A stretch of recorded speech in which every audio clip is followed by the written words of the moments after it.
ഒരിടത്തൊരിടത്ത് ഒരു കൊച്ചു ഗ്രാമത്തിൽ കുഞ്ഞുമിഞ്ഞ ഒരു കൊച്ചു കുട്ടി ഒരു ബാലനുണ്ടായിരുന്നു.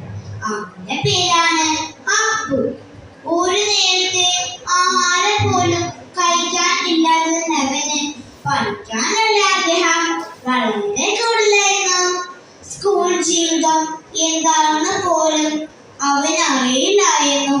അവന്റെ വിഷമം കണ്ട് അമ്മ അവനെ സ്കൂളിൽ ചേർത്തു. സ്കൂളിൽ ചെന്നപ്പോൾ എല്ലാവർക്കും പുതിയ ബാഗ്, ചെരുപ്പ്, പുസ്തകങ്ങൾ ഇതെല്ലാം കണ്ടിട്ട് അപ്പുവിന്റെ മുഖത്തേക്ക് അമ്മയ്ക്ക് നോക്കാനേ കഴിഞ്ഞില്ല. അന്നവിടെ വെച്ച് അപ്പുവിന് ബാബു എന്നൊരു സുഹൃത്തൻ ലഭിച്ചു. അവൻ വളരെ ധനികനായിരുന്നു. ഒരു ദിവസം അപ്പു ബാബുവിനോട് ചോദിച്ചു, നിന്റെ വീട് ഓടിയാണോ ഓടാണോ? ബാബു പറഞ്ഞു, മാളികപ്പുറമുള്ള വീട്.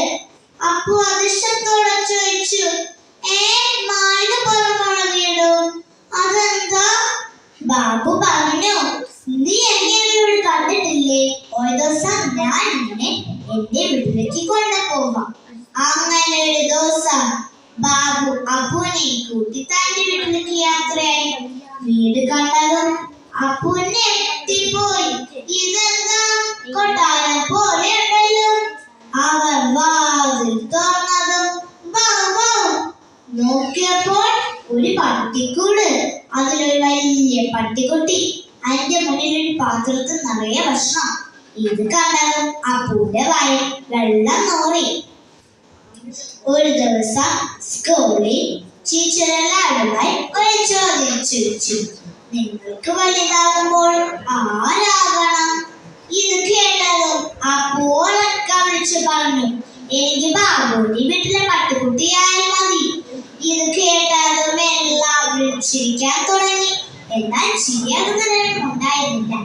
അപ്പുവിന്റെ അവസ്ഥ മനസ്സിലാക്കി അധ്യാപകൻ പ്രിയപ്രവർത്തകരും അവനെ സഹായിച്ചു. അപ്പു അങ്ങനെ കഷ്ടപ്പാടുകളിൽ പഠിച്ച് ഉയരങ്ങളെത്തി. ഇതിൽ നിന്ന് നമുക്ക് എന്ത് മനസ്സിലാക്കാം? ആഗ്രഹങ്ങളുണ്ടെങ്കിൽ മാത്രമേ ഉയരങ്ങളെത്താൻ സാധിക്കൂ. അപ്പുവിന്റെ ജീവിതം നമുക്കും പ്രചോദനമാവട്ടെ. നന്ദി.